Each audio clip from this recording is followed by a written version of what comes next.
Olá, eu sou o Denis Spino, estou ao lado do Dineu de Paula, para começar uma série de vídeos a respeito da mediunidade no canal Espiritismo e Você. E você é nosso convidado, fique conosco.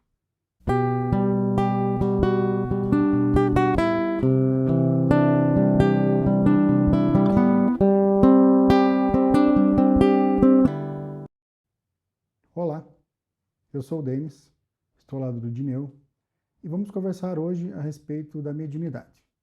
Então, para iniciar, eu acho que vale a pena a gente começar conceituando um pouco, Dineu, a respeito do que é a mediunidade. O que você conta para a gente a respeito da mediunidade? Bom, primeiro, cumprimentando quem está assistindo, espero que os nossos raciocínios sejam úteis, que Jesus nos abençoe. A respeito da mediunidade, a mediunidade, primeiro, é uma característica muito ampla do ser humano, né? E Kardec, ele anuncia, digamos assim, dois níveis, por assim dizer, de mediunidade, né? Que, digamos, todo aquele que sofre de um modo qualquer a influência dos espíritos é, por isso, médium. Perfeito. Nós somos espíritos encarnados, então é inevitável que nós sintamos a influência dos espíritos, nem que seja de nosso anjo da guarda ou de nossos espíritos familiares, mas isso pode se dar de uma forma bem sutil, simplesmente pela via inspirativa, uma ideia que surge, um sonho que você tem. Como é uma comunicação com o plano espiritual, você sente a influência dos espíritos, então isso entraria na seara da mediunidade. Só que isso é um conceito muito amplo, e daí diz que quase todos são médiuns, né? Fica a questão de quem não seria médium, há de ser bem poucos, deve ser uma situação encarnatória muito singular para que você não consiga registrar a influência dos espíritos de nenhum, você deve estar numa situação de particular embotamento. Agora, o médium, propriamente dito, aquele que deve educar suas faculdades, que tem uma tarefa a cumprir, é aquele na qual essas faculdades, essa interação com o plano espiritual, ela se dá de modo pujante, constante, que tem, digamos assim, algo bem demarcado. Tá? Ele não são só ideias, inspirações que ele registra, é algo a mais. E daí existem vários tipos de médiums e classificações de médiums. Tá, então, se a gente entender, né, como mediunidade, essa capacidade de comunicar-se com os espíritos, né, dos encarnados e entrar em comunicação com os desencarnados, existem várias formas disso acontecer, né? Então, a Várias gente pode formas. pensar em abordar cada uma delas, começando com aquela capacidade que, ao passo, ela parece ser a que o pessoal, ou até o leigo, tem maior conhecimento, é a possibilidade de ver os espíritos, né? Então, a mediunidade de ver os espíritos é um tipo de mediunidade. Como é que ela se processa, no teu entendimento? É uma das faculdades mais raras que existem, né? E existem os médiums que veem espíritos eventualmente, tá? Algum espírito específico que queira se manifestar, ou enquanto ele está no transe mediúnico, algum espírito com o qual ele tem uma afinidade maior, como o seu anjo da guarda ou algum espírito familiar. E existem aqueles médiums que veem, digamos assim, o tempo todo. Tá? Que tem aquela faculdade ampla que entra no ambiente e registra, por assim dizer, praticamente todos os espíritos presentes. Então, essa faculdade consta no livro dos médiuns, né? Que ela é, por assim dizer, um pouco incompatível ainda com o estado de evolução do corpo humano, que é muito material. Mas então seria mais ou menos nessa linha. Você falou um pouco a respeito da evolução do corpo, né? Tem aquela questão da mediunidade estar vinculada a uma capacidade do corpo de permitir que a mediunidade se manifeste, né? Então, às vezes a gente pensa assim que a mediunidade é algo natural ou inerente a toda a população e que ela pode se dar a qualquer instante, e na prática a gente vê que não é bem assim, né? Então, a mediunidade, ela é um talento que pode estar disponível para treinamento ou não. Isso? Isso, Kardec diz que a mediunidade radica no físico, tá?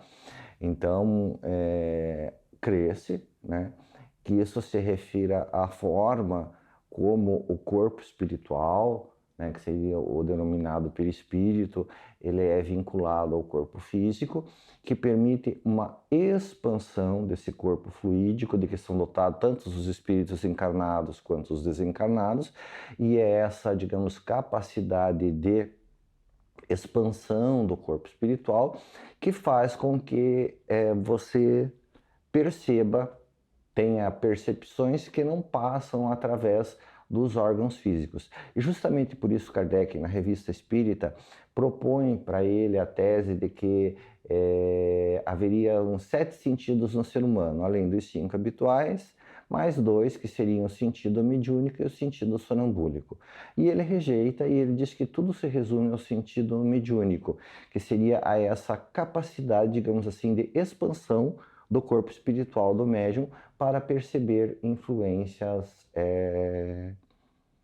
digamos, perceber vozes, imagens, pensamentos, que não através do corpo físico, vem diretamente para o espírito através do corpo físico. Então, o que preciso dizer é que a mediunidade, então, como ela tem uma característica orgânica, ela não se relaciona com o moral. O fato de você ser um médium muito talentoso ou de você não ser médium não quer dizer que você seja mais ou menos evoluído. A evolução é em como você usa a sua mediunidade, se é de forma graciosa, se é para o bem do próximo, se é de uma forma cristã, ou se vira, de repente, fonte de renda ou de curiosidade para os outros. E quando a gente fala a respeito desse treinamento, que seria esse controle mais consciente, por exemplo, da expansão do perispírito para captar as coisas que acontecem no plano espiritual, a gente precisa abrir um parênteses aí, né? Que quando a gente comenta a respeito desse treinamento, a gente precisa de uma comparação que eu gosto muito de fazer, que é aquela ideia de que a mediunidade é um talento e dentro desse talento você pode exercitar, né, uma faixa, né, de melhor ou pior desempenho desse talento que lhe foi concedido. Então, a questão é orgânica, o indivíduo nasce com aquela disposição ou não, e dentro daquela disposição ele pode exercer melhor ou pior conforme ele for treinando.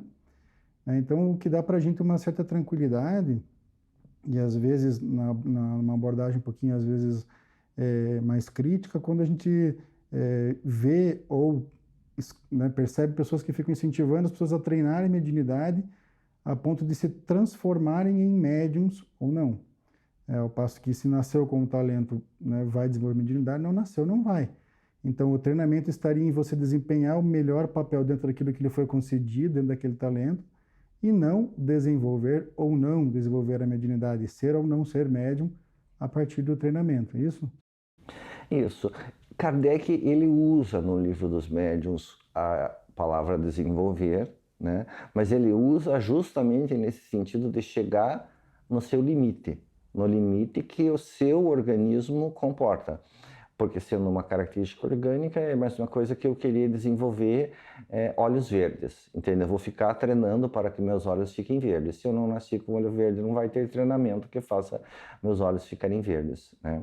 E daí o que se diz, digamos assim, é que todas as faculdades, inclusive a faculdade mediúnica, elas são do espírito, que pode ou não repercutir no corpo. Então, por exemplo, a faculdade da visão.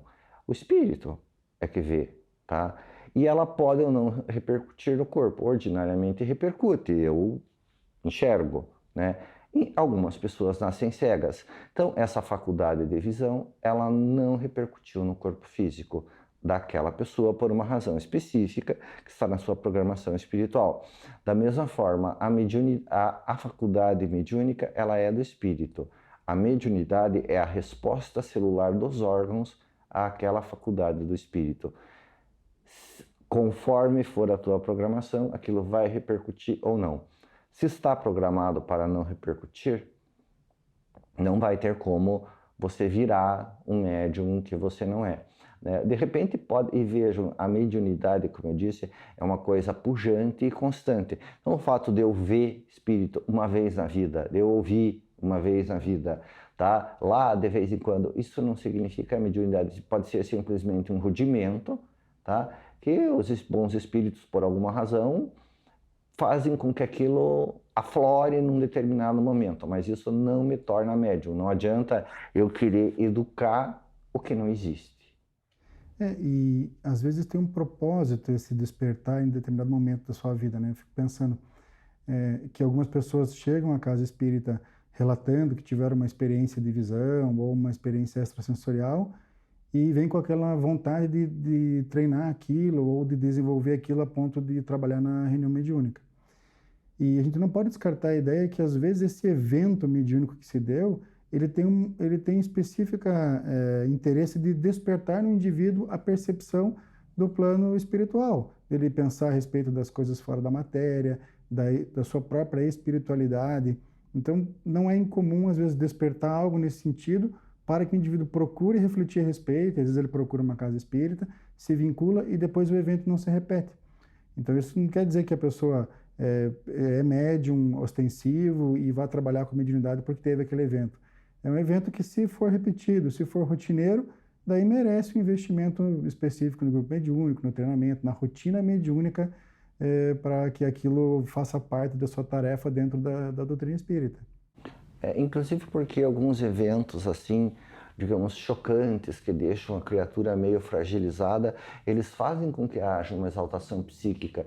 Então, de repente, você fica com uma sensibilidade majorada, tal, mas você compreende de que se trata, você se acalma ao contato da doutrina espírita, que não mais traduz do que os ensinamentos do Cristo explicitados, esmiuçados, explicados no miudinho, e aquilo se aquieta no seu ser, e daí aquela inquietação que você acha que é mediúnica, ela também. Então, eu só vou dar uma reforçada agora para a gente, depois da sequência, num próximo vídeo nosso, de falar, de voltar à questão da mediunidade de vista, né? A gente podia ressaltar aquela ideia de que, como é uma característica, né, do espírito, que se reflete no corpo, às vezes a gente pensa na possibilidade, inclusive, de enxergar de olhos fechados, né? Ou enxergar em momentos em que você não está tão atento assim às coisas do dia a dia. Isso faz sentido, de novo, não? Com certeza, até porque, por estranho que pareça, é mais fácil você enxergar de olho fechado do que de olho aberto, tá? Porque a hora que você está de olho aberto, você está vendo encarnados e desencarnados. Então, se você quer prestar atenção num específico espírito, às vezes é mais fácil você fechar os olhos, que os desencarnados desaparecem e você consegue focar naquele... quem convive com médium vidente sabe, entende? Que quando você nota, eu estou com a presença de tal espírito, tal, assim, é isso mesmo, daí a pessoa, deixa eu ver bem, e daí fecha o olho para ver bem, e daí confirma ou não confirma, então... Porque não se dá através do órgão físico, entende? Você não ouve através do ouvido. Quando um espírito fala com você, você não vê através dos órgãos da visão. Isso é uma coisa do corpo físico. Como a mediunidade se manifesta através do corpo espiritual, você não precisa dos órgãos físicos, né? E a respeito disso é interessante, que o Chico Xavier, ele tinha severos problemas de visão. Ele era cego, né? E via mais que todo mundo junto do que estava à volta dele, entende?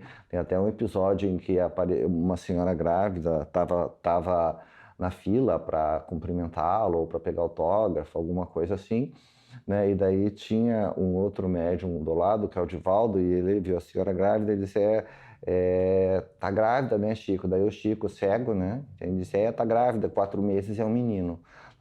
Então, veja, é cego, ok, mas vivendo mais que todo mundo junto, né? Então... E você citou também um pouco a respeito da percepção auditiva, né? A gente vai tocar nesse assunto na sequência, então fique conosco, a gente encerra essa primeira abordagem de mediunidade e retomamos em seguida com os demais tipos de mediunidade. Fique conosco.